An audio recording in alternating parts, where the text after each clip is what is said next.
Get ready for the future because Gemini Intelligence is revolutionizing Android. Google is pushing AI automation deep into the operating system, making your smartphone and devices work proactively for you. We are talking about the first features launching in summer 2026 on devices like the Samsung Galaxy and Pixel phones. And this is going beyond simple voice commands into complex, multi-step task coordination. Find out how Gemini will manage everything from restaurant reservations to automatically creating shopping carts just by looking at a photo. This is a massive leap for how we interact with our tech.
Including a billion-dollar lawsuit and recent controversies.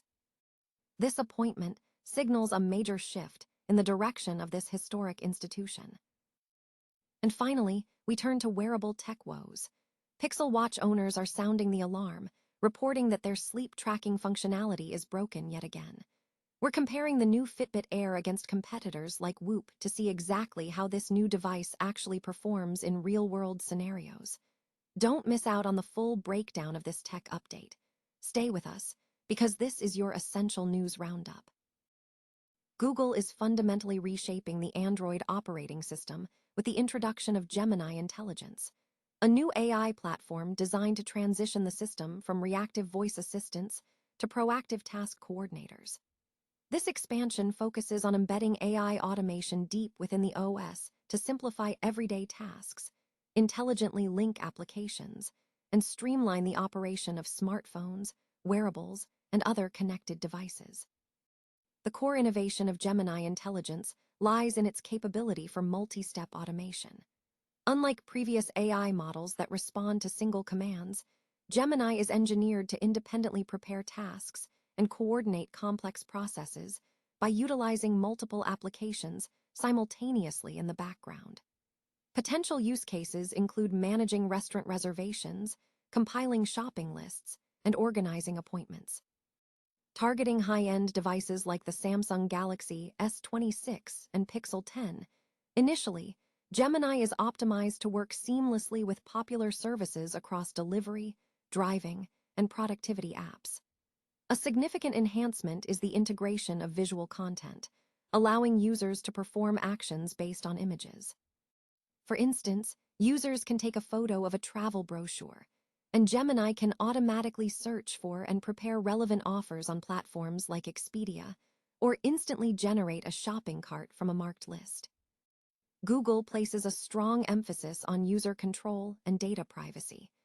Gemini is designed to remain inactive unless explicitly instructed, and it automatically terminates actions upon completion.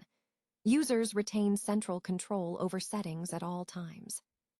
Beyond core task automation, Gemini is set to revolutionize the user interface.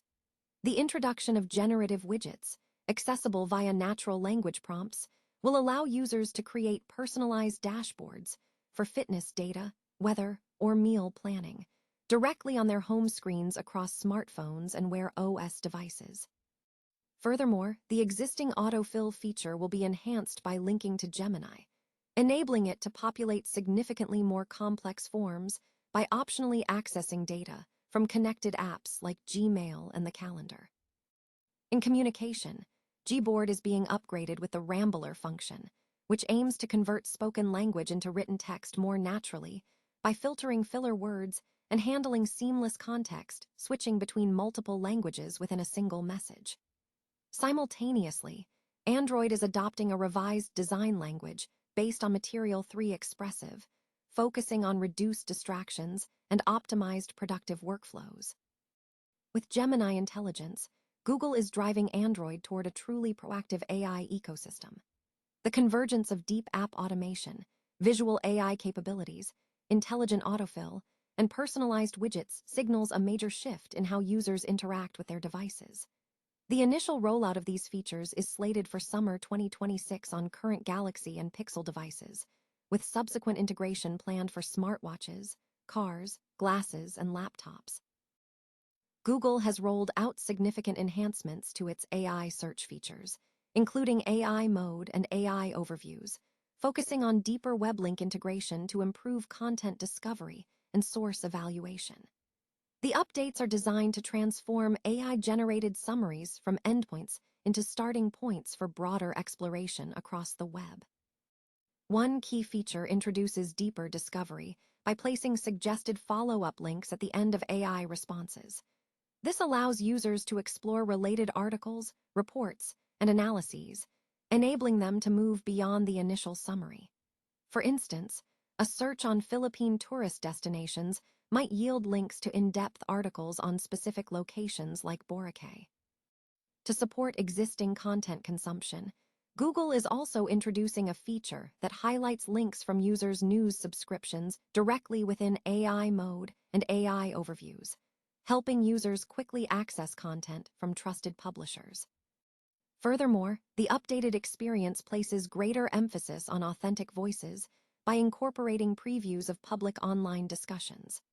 For selected queries, AI responses will now include snippets from forums and social media, complete with creator names or community titles, to help users gauge first-hand perspectives on topics like travel or lifestyle.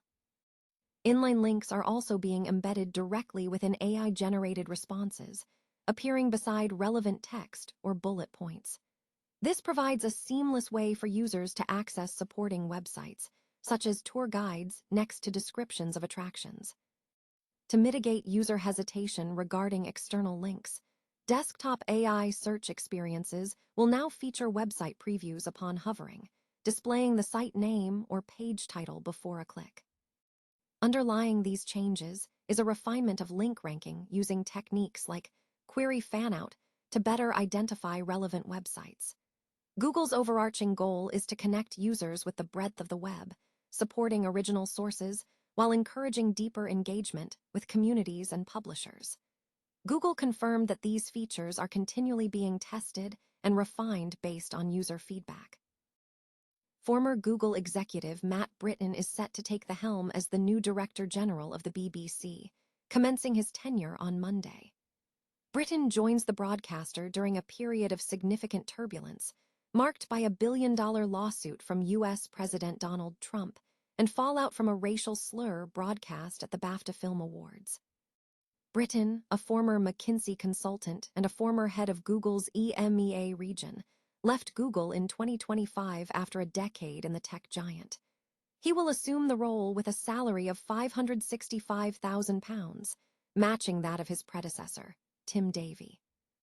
His selection for the top job follows a distinguished background, including participation in the British Olympic rowing team in Seoul 1988 and a bronze medal win at the World Rowing Championships in 1989. He was also recognized with a CBE in the King's New Year Honors for his contributions to technology and digital skills.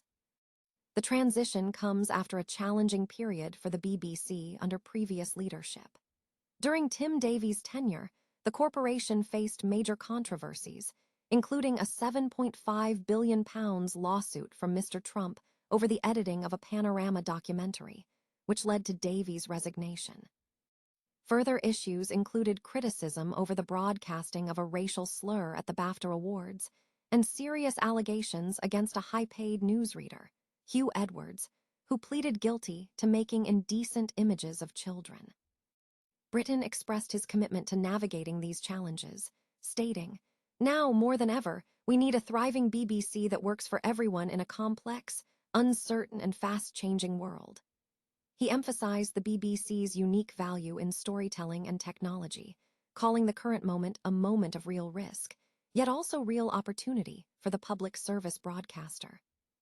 In support of the new Director General, the BBC has advertised an internal search for a Deputy Director General, who will be responsible for shaping the editorial strategy and standards and will deputize for the DG as required. The search for the deputy role will close on May 25.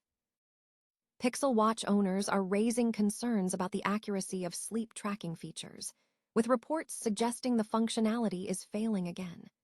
This feedback is circulating across tech forums and news outlets, prompting scrutiny of the device's health monitoring capabilities.